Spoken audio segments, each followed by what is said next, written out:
Bacon quickly realized that here in the New World was the proper environment for the accomplishment of his great dream, the establishment of the philosophic empire. It must be remembered that Bacon did not play a lone hand. He was the head of a secret society, including in its membership the most brilliant intellectuals of his day. All these men were bound together by a common oath to labor in the cause of a world democracy. Bacon's Society of the Unknown Philosophers included men of high rank with broad influence. They devised the colonization scheme. Word was passed about through secret channels that here in the Western Hemisphere was the promised land of the future. Here men of right purpose could build a new way of life, free from the religious intolerance and political despotism that held Europe in its clutches.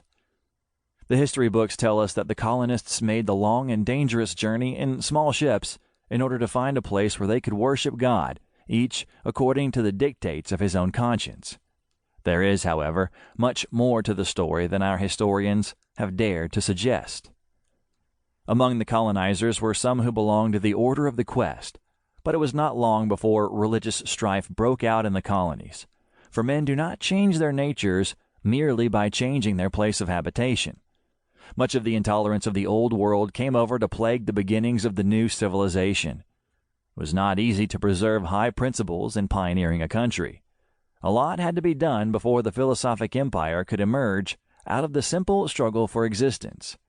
And much has yet to be accomplished. We are still pioneering in the sphere of right thinking and right living. Bacon's secret society was set up in America before the middle of the 17th century.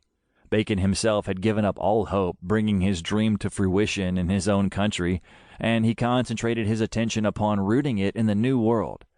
He made sure that the American colonists were thoroughly indoctrinated with the principles of religious tolerance, political democracy, and social equality.